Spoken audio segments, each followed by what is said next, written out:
So Halloween is upon us. Well, I mean, it's close. It's coming up in the next weekend or so. And I've always seen these like scream houses, like haunted houses, and come through, get scared, pay your 10, 20 bucks, whatever. There's always like some type of scare tactic. And I always thought to myself, what does it take to own one of those things? So I reached out, found someone who's willing to give me the insight. So if you're trying to own your own haunt, Mark Arlen's going to show you how to do it. So this is Mark Arlen learns how to operate and own a haunted house. Should be fun.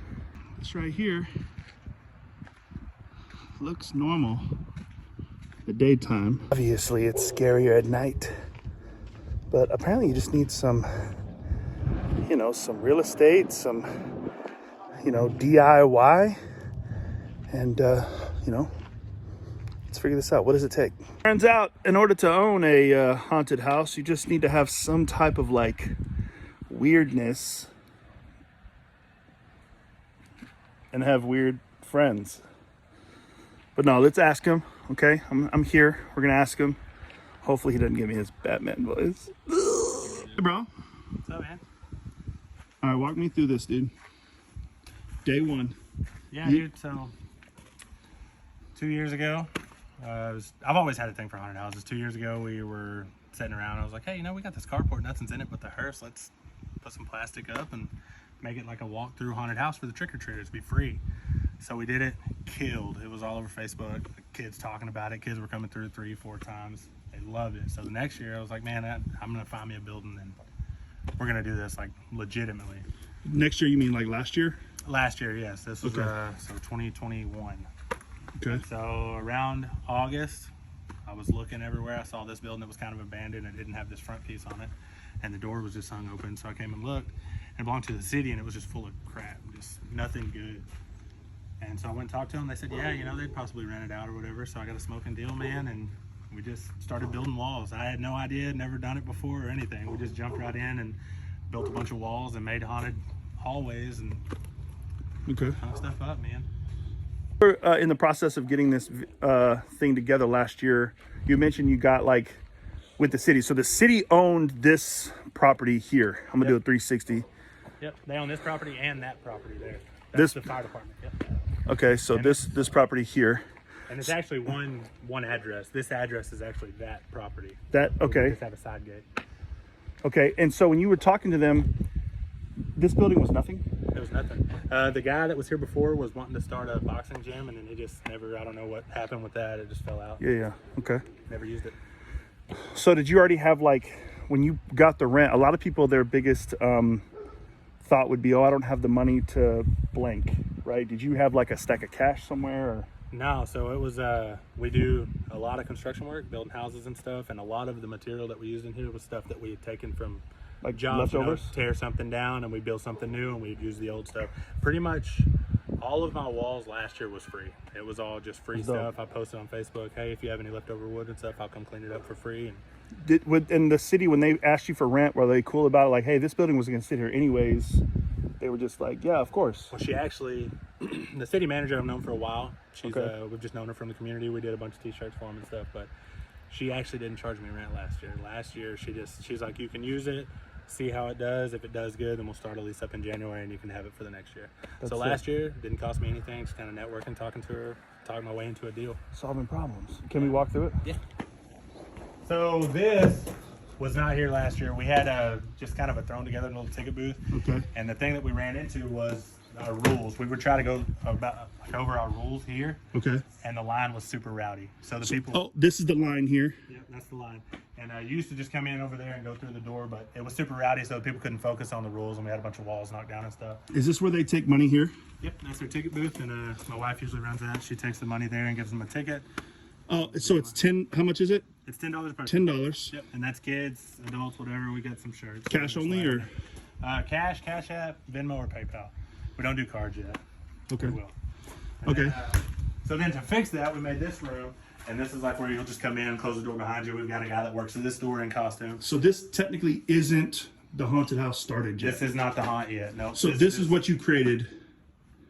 Correct. Got it. Correct. From last year. Yeah, because it was awful. But I mean, we had people running through walls and stuff last year, and that's like one of our rules: don't push, don't run.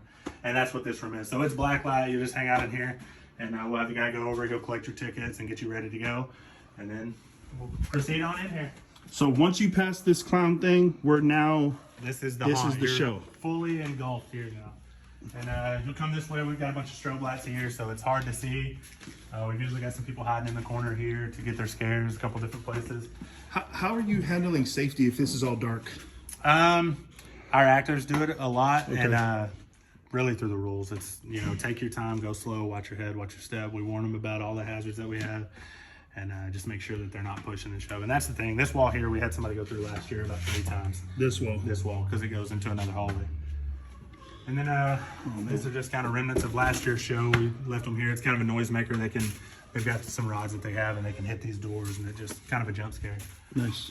The bodies were actually somewhere else. We had these bodies on like a chopping table for like a butcher's room, and then that room got changed. I try to stay changed to a few times a year, and so we got that thrown in here. Do you only run this thing Halloween time? Yep, only Halloween. This year we're gonna try to do a Christmas style show. So we're gonna throw up Christmas lights. We're gonna have probably a Krampus, maybe an evil Santa, something like that. And everything will be decorated with fake snow and Christmas lights and stuff like that. We're gonna do it 2 weekends, but only on Saturdays in December. Whoa.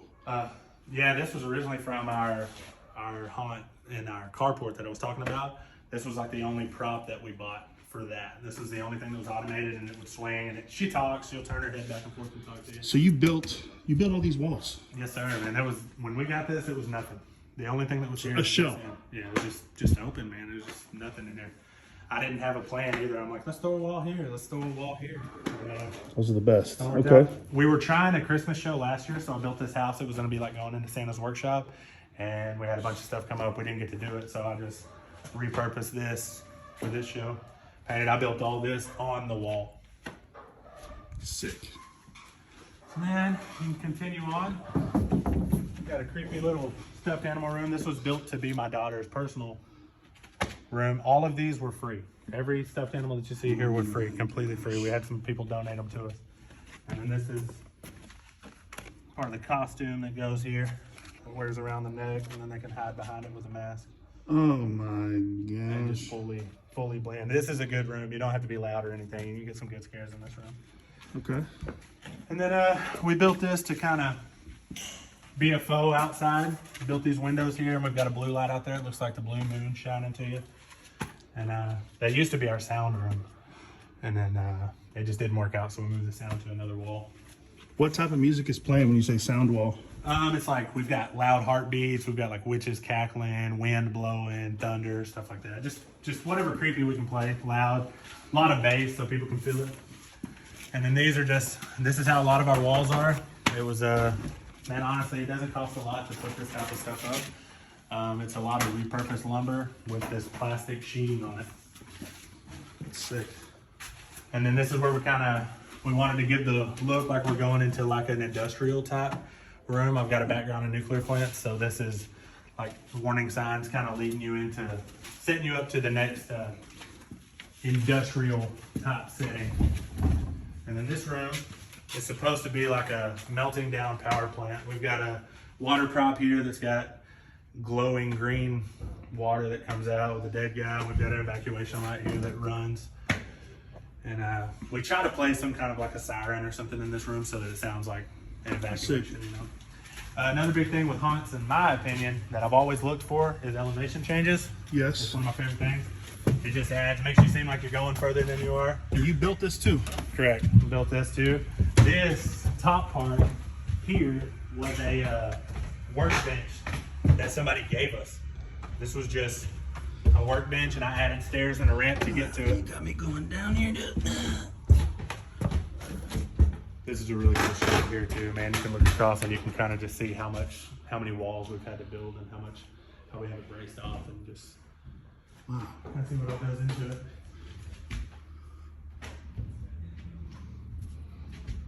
It's a well utilized, like every space is utilized, I can see. So, and we actually doubled our room. So you notice walking through these hallways, they're pretty skinny. Yes. And so last year we didn't. Those first 2 halls are pretty wide. Okay. And that's how every hallway was through this thing last year. So after we got out of last year's season, I kind of took notes on stuff that I wanted to change, and that was one of them. So I about doubled our length by making the hallways skinnier. When you finished last year, when did y'all start construction to do it for the next show? I started in about July this year. About July, middle of July. Sick. So this room Now here, we get to the dark stuff. this is the room that gets people here. This is the one. Well, this is looking real good on camera, so I'm gonna keep on going. I don't care how brave you are or how many haunted houses you've been to, nothing prepares you for this level of darkness. I mean, You're already scared. for the record, like, the lights are on. Like, It's daytime now and the lights are I low. know. Okay. Yep. Oh, there's like stuff hanging from the. Bro, seriously, dude. Okay, there's a wall here. Got And it. those are just that's just pool noodles and pipe insulation hanging. Just kind of, it just adds to. So there's kind of a science to haunts, in my opinion. Okay. And you just kind of want to overwhelm the senses. So when you can't see, and then you're hearing and you're feeling, you just go through the roof. So whenever you're walking through that and you feel something hit your face, You don't know what you it lose is. your mind. Yep. Okay, walk me through this thing. So this,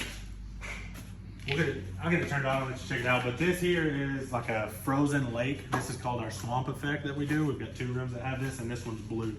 So once it's filled with fog and we've got the laser going, it really looks like you're walking through water that's about this high. To here? And then this is a snowbank. Yep. This is supposed to look like it's the bank of the lake. We've got a snowman here, and we just did this last week to kind of allude to our wintertime show. And someone hides underneath this? They can hide anywhere in the room. They usually hide under there, but they can hide. So your actors or actresses can hide anywhere. Correct. How many people do you have going at once? So like, do they have time to prep per Yeah, usually person? we usually wait about 5 minutes between groups, and that'll usually let them get about halfway through. Groups are how many? 6 or less. We like to keep them around 3 to 4 just because it's a better show. Less people to hold on to, less people get scared, you know. And You so- take any photos of them so that you can like upsell them later? Yeah, we've got a in the dark hall that we were just in. We've got a night vision games camera in there that it gets a 30-second video of them walking through there. So the way that works out good is this corner here is that hall. So it's a great scare right while they're on camera. It's terrific. That's awesome. Okay. And then moving along. Have you always had like an entrepreneur background, or just you just said, this, man, I just want to do something? I've always wanted to. I've always wanted to own my own business. I hate working for people. What made you jump? Just loving haunted houses, man. I saw how good I put out some feelers with the community on Facebook. We made a Facebook page. We started posting, and we got like 1,000 followers within 2 weeks on the Facebook page. And so I was like, okay, maybe this is gonna work. And then I found the building, so it's such a good deal on the building. Itasca is kind of overlooked, so it works out good whenever somebody wants to put something in. The city supports it, and I mean, it just works out good. I may or may not know a thing or two about that. Yeah, I'm telling you, man. Yeah, when you came here, I was like, finally, that car wash has been down for a while. This is like a wedding chapel. We're gonna have a bride in here, Oh, okay. a dead bride. She's gonna be covered in blood, so you can see the happily never after. And the chairs, we got the guy here supporting the wedding. He spoke up and didn't hold his peace, so now he's holding his peace. It's fair. This is a black light hallway. We've got some neon paint stuff on the walls. Another level. Yep, another level change. Like I said, that's one of the things that I love about watch your step because they're pretty hard to see without the lights on. And do you have somebody like leading them through? No, sir. They're all on their own. And we, as soon as we let them in, they're on their own from that point forward. Do they sign a waiver? No. No waiver. How do you get around that stuff? So one of our rules is that none of our actors are allowed to touch anybody because that just, that gets to it. We've got a notice outside that pretty much tells them if you buy a ticket, you're taking the risk of your own, and Right. we're not responsible. This room is another small area. It's got a. Does it go up to the boat level? Yep. It's this is our bedroom right here, and this is the level. You can kind of see that's where the water level is. There's a few of them off. It comes up a little higher than that. It's usually about right midway up on the boat. That's dope. And so this one is the one that kind of started it. Last year, this was the room that everybody raved about. They're like, every time they came out, they're like, man, I've never seen that. We had kids coming out like scared to walk in because they didn't want to get wet. I mean, it looks like you're walking through water here.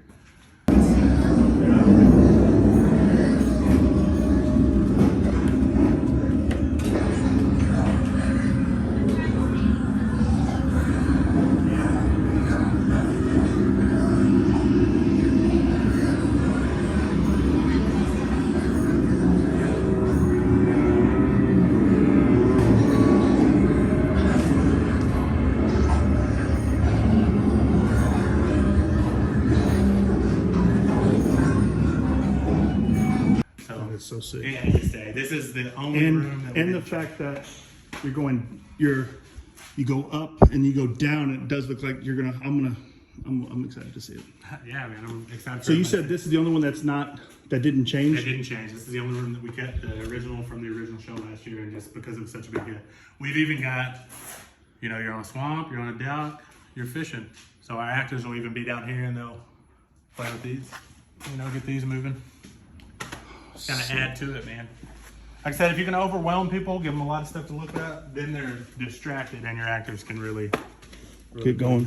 Put a good scare on them. How many actors do you have currently?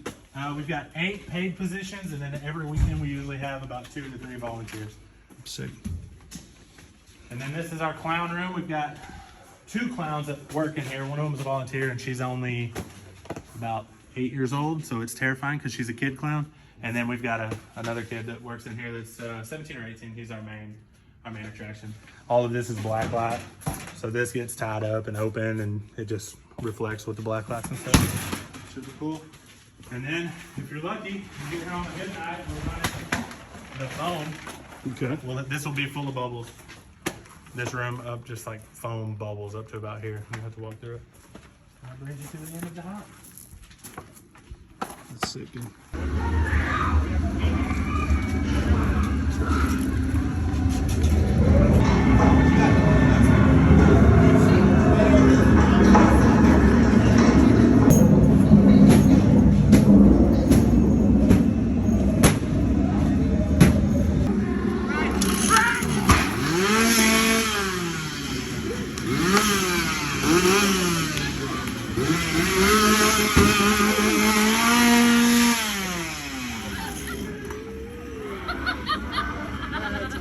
So let's really break this haunted house idea down. Let's break this concept of the haunted house down. You need some form of buzz. I like the fact that he did it in his own house first and then created this buzz. Then the next year he tried to scale up, so he looked around and found a building that wasn't being used. That's key, because in order to do it at scale, you need a bigger facility. So he was able to solve a problem by the building was just sitting there anyway. So, hey, can I use this building? And then work something out. The other thing that was key is that he used other materials and a whole bunch of materials to create this walkthrough. So it wasn't like he was going to Home Depot buying brand new stuff. That would be expensive. Now you could do that, but use what you have.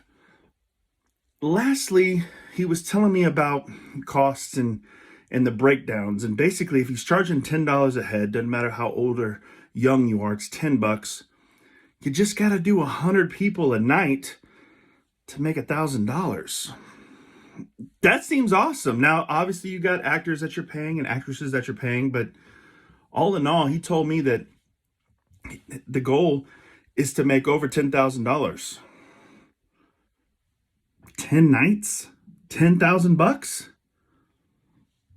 Seems pretty sick. So if you're trying to do your own haunted house, start now. Plan it out. Go solve a problem. Go look at your local areas. See if there's an abandoned building somewhere and look up who owns it and ask them, hey, you got a building doing nothing. I have an idea to help. What if we split revenues? What if I can keep the rent very, very low? Something of that. Think of creative financing to get a hold of that asset and then build a haunted house, because 10 days, $1,000 a day, 10 grand, it's out there. And you just build and build and build and build and build on that. So if you want to learn more about it, I'm going to link, I don't know the fancy terms, I'm going to link his stuff in the bio or in the comments, so you can look him up, check him out. If you're in DFW area, Dallas, Fort Worth, come check out his haunted house next year and get out there and crush it. Boring businesses. It's the only way to go.